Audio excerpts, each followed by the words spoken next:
পরিবেশেও ফিতনা দেখবেন, পরিবেশও পরিবর্তন হয়ে গেছে। যখন বৃষ্টি হওয়ার কথা বৃষ্টি তখন হচ্ছে না, যখন গরম হওয়ার কথা না তখন গরম হচ্ছে। ভৌগোলিক পরিবর্তন হচ্ছে, জলবায়ু পরিবর্তন হচ্ছে। দেখবেন প্রচুর ভূমিকম্প হবে এবং হচ্ছে এবং হবেও।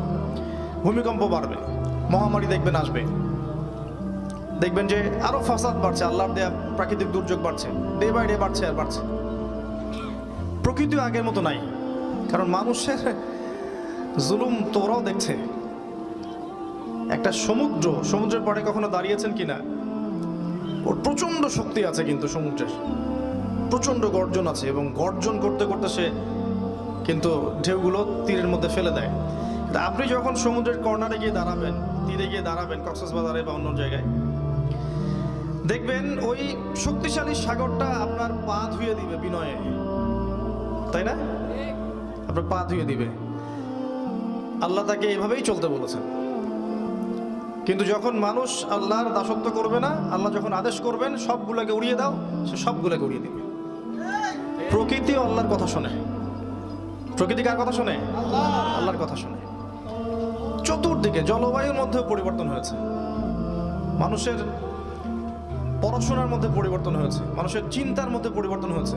মানুষ এখন চিন্তা করার সময় পায় না, সারাদিন ব্যস্ত, কিসের জানে পিছনে ছুটছে, ব্যস্ত আর ব্যস্ত। সকাল থেকে রাত পর্যন্ত 1 ঘন্টা ঠান্ডা মাথা চিন্তা করার সময় পায় না যে আমি ছুটছি কোন দিকে। আসলে চিন্তা করেছেন এটা? চিন্তা করার সময় নাই যে কি করছি, কি করবো, আসলে আমার জীবনের উদ্দেশ্যটা কি। আমার সামনে মৌত অপেক্ষা করছে, কবরের প্রশ্নোত্তর, পরকালের প্রশ্নোত্তর, জান্নাত জাহান্নাম, মিজান পুলসিরাত, এগুলো চিন্তা করার সময় পাওয়া যায় না দিনে 1 মিনিটও। লাশ যাচ্ছে, জানাজার লাশ যাচ্ছে, লাশ দেখেও শিক্ষা নিবে না মানুষ। এখন লাশ যাবে, লাশের পিছনে দেখবেন হাসতে হাসতে গল্প করতে করতে যাচ্ছে। তোর ব্যবসার কি খবর? হ্যাঁ ভালো চলতেছে। তোর কি খবর? ভালো চলতেছে। লাশের পিছনে যাচ্ছে। বছরে একদিনও দেখবেন না কবরস্থানে যায়। কবরস্থানে গেলে কি হয়? মৌতের কথা স্মরণ হয় না? আর নবী সাল্লাল্লাহু আলাইহি ওয়াসাল্লামের যুগে কবরস্থান ছিল মসজিদের পাশে, মানে মসজিদের আশপাশে, যেন মানুষ 5 ওয়াক্ত নামাজ পড়তে যাবে, আসবে, কবর দেখবে, পরকালকে স্মরণ করবে। এমন একটা সভ্যতা এসেছে, এই সভ্যতা দেখবেন কবরস্থানকে সমাজ থেকে দূরে সরিয়ে দিয়েছে, যাতে আপনি বছরে একদিনও যাবেন না কবরস্থানে। আপনি মারা গেলে কবরস্থানে যাবেন, তার আগে যাবেন না। সবকিছুতেই পরিবর্তন আছে এবং সবকিছুই ফিতনাময় হয়ে গেছে। আপনাকে 2 চোখ দিয়ে দেখতে হবে।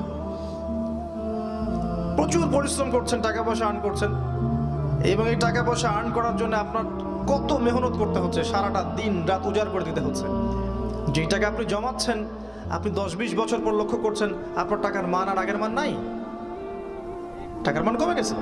অথচ ওই টাকাটা আর্ন করতে আপনাকে প্রচুর পরিশ্রম করতে হয়েছিল, তাহলে আপনার শ্রমটাকেও চুরি করে নিয়ে গেল। সিচুয়েশন খুব ডিফিকাল্ট। দেখবেন ইসলামের শত্রু যারা আছে, কুফার, ফাসিক, জালেম, মুশরিক, মুনাফিকরা, তারা রাইজ করেছে, অর্থনৈতিকভাবে সমৃদ্ধ হয়েছে, পলিটিক্যালি শক্তিশালী হয়েছে, সামরিকভাবে শক্তিশালী হয়েছে। প্রত্যেকটা ক্ষেত্রে মিডিয়া দিয়ে, প্রযুক্তি দিয়ে তারা এত উন্নতি করেছে যে আমরা মনে হয় ওদের দিকে হা করে তাকিয়ে আছি। ওরা খাওয়ালে খাবো, পড়ালে পড়বো। অথচ আমরা মুসলিমরা এই 200 বছর আগেও সারা বিশ্বকে শাসন করেছি। আমরা জানি না যে আমরা কারা। আমাদের যুবকরা জানে না ওমর ইবনে খাত্তাবকে, আমাদের যুবকরা জানে না যে আলী ইবনে আবি তালেবকে, উসমান বিন আফফানকে, আবু বকর সিদ্দিক তিনি কে, মুহাম্মদ বিন কাসিমকে, তারিক বিন জিয়াদকে, খালিদ বিন ওয়ালিদকে। আমাদের যুব সমাজ এগুলো জানে না। হ্যাঁ, তারা জানে ন্যাশনাল টিমের ক্যাপ্টেনকে, বলিউডের ওই নায়কের নাম কি, ওই নায়িকার নাম কি, ওই ফুটবল প্লেয়ারের নাম কি, এই চুলের স্টাইলটা কোন প্লেয়ারের, এগুলো তারা জানে। মাশাআল্লাহ, বিশাল পরিবর্তন। আপনার চিন্তা, আপনার কর্ম, আপনার অর্থনীতি, আপনার পরিবার, আপনার সমাজ, ইবাদত, প্রত্যেকটা সেক্টর, জলবায়ু, প্রকৃতি, ওয়ার্ল্ড অ্যাফেয়ার্স, সবকিছুর মধ্যে একটা রহস্যজনক পরিবর্তন। খেয়াল করে দেখুন। আর কিছু মানুষের কাছে মনে হতে পারে এগুলো তো নর্মাল, আগেও হয়েছে, এখনো হচ্ছে। কিন্তু এখন যে বিষয়গুলো হচ্ছে, এভাবে কখনো আগে হয়নি। বিগত শতাব্দীতে বিশ্বের যে মানে ভৌগোলিক পরিবর্তন হয়েছে, জলবায়ু, এটা হিস্ট্রিতে কখনো হয়নি। বিগত শতাব্দীতে ইসলামের শত্রুরা যেভাবে শক্তিশালী হয়েছে, ঐক্যবদ্ধ হয়েছে, এটা কখনো হয়নি আগে। বিগত শতাব্দীতে ওই ইয়েতিম মিসকিনের মতো ঘোড়া ইহুদিরা যেভাবে শক্তিশালী হয়েছে, এটা আগে কখনো হয়নি। বিগত শতাব্দীতে যেভাবে তারা অর্থনীতি, মিডিয়া, প্রযুক্তি, সামরিক বাহিনী, পারমাণবিক অস্ত্র সব নিয়ন্ত্রণ করেছে, এটা আগে কখনো বিশ্ব দেখেনি। বিগত লাস্ট 100 বছরে যত মুসলিমকে হত্যা করা হয়েছে, হিস্ট্রিতে কখনো হয়নি। ওই মঙ্গোলিয়ানদের সময় একবার হয়েছিল, একবার, যখন ওই যে হালাকু খান নাম শুনেছেন? ওর বাহিনী, মঙ্গোলিয়ান তাতার বাহিনী, ওরা যখন বাগদাদ আক্রমণ করেছিল, তখন এরকম একটা ধ্বংসযজ্ঞ চালিয়েছে। কিন্তু ওটা ছিল একটা নির্দিষ্ট জায়গায় এবং আশপাশের কিছু কান্ট্রির মধ্যে, ওয়ার্ল্ড ওয়াইড এভাবে হয়নি কখনো। কিন্তু তখন মুসলিমদেরকে আক্রমণ করা হলেও মুসলিমরা কিন্তু ডিফেন্ড করেছে। এখন ডিফেন্ড করার কোনো চান্স নাই। একটা থাপ্পড় দিলে আরেকটা গালে এগিয়ে দিবেন, এই গেল একটা দেন, এই জায়গায় বসে আছেন আপনি। তো পরিস্থিতি বুঝতে হলে আপনাকে পড়তে হবে আগে। কোরআন, হাদিস এগুলোর সাথে অবশ্যই জেনারেল সাবজেক্টগুলো পড়তে হবে এবং বিশ্বের হিস্ট্রি, ইসলামের ইতিহাস, ফিকহ, সিরাত, অর্থনীতির বইগুলো, পলিটিক্যাল সায়েন্সের বইগুলো, জিও পলিটিক্স, কারেন্ট অ্যাফেয়ার্স, এগুলো পড়তে হবে। পড়ার পরে আপনাকে আমল করতে হবে এবং আল্লাহর কাছে নূর চাইতে হবে, আল্লাহ আমাকে নূর দান করো যাতে আমি দেখতে পারি। উদাহরণটা দেয়া হয়েছে হাদিসে এভাবে যে ফিতনাগুলো এত ভয়াবহ হবে যে অন্ধকার রাত্রে কালো পাথরের উপরে কালো পিঁপড়া হেঁটে গেলে যেমন হয়, রাত অন্ধকার, পাথরটাও কালো, পিঁপড়াটাও কালো, সে নীরবে হেঁটে যাচ্ছে, একে দেখা যাবে? বোঝা যাবে? একে দেখতে হলে, বুঝতে হলে কি লাগবে বলেন? সহজ উত্তর না? আলো হলেই তো দেখা যাবে। তো এই আলোটা আসবে কোত্থেকে? মানুষ দিতে পারবে? এই নূর দেবে কে? সূরা নূর একটা সূরা আছে না, আল্লাহর নাম আছে না নূর? সূরা তাহরিম একটা দোয়া আছে, রব্বানা আতমিম লানা নূরানা ওয়াগফির লানা ইন্নাকা আলা কুল্লি শাইইন কাদির। নূর আল্লাহ যাকে দিবেন, যে পরিশ্রম করবে, পড়াশোনা করবে, আল্লাহর কাছে চাইবে, আমল করবে, আল্লাহ তাকে নূর দিবে ইনশাআল্লাহ। তখন দেখবেন সে মাশাআল্লাহ অনেক বিষয়ে অন্যদের চেয়ে বেটার বুঝতে পারছে। আর কোরআন হাদিস হাতে থাকার পরেও যদি আমরা নূর না পাই, তাহলে ব্যর্থতা কার? এখন কোরআন সুন্নাহ হাতে থাকার পর নূর না পাওয়ার কারণ কি শোনেন। প্রথম কয়েকটা কারণ হচ্ছে আমরা বেশি বেশি মৃত্যুর ফিকির করছি না। বেশি বেশি মৌতের ফিকির করলে নূর আসে কলবে।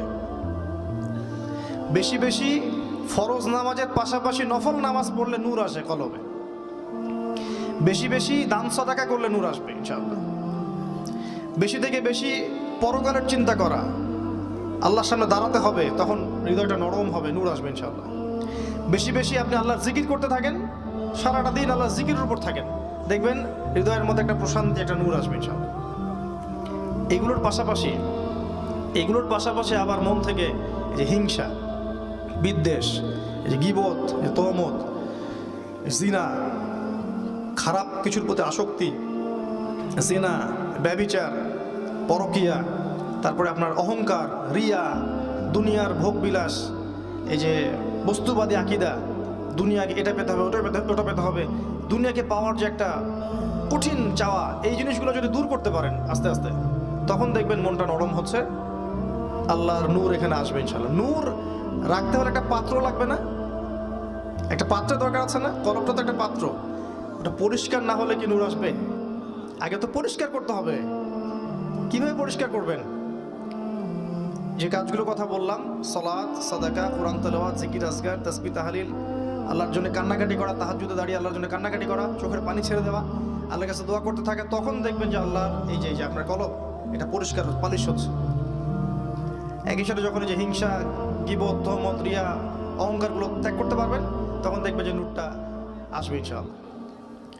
যখন আসবে আপনি নিজেই বুঝতে পারবেন যে আপনার কাছে নূর আছে, অন্যের কাছে এটা নাই।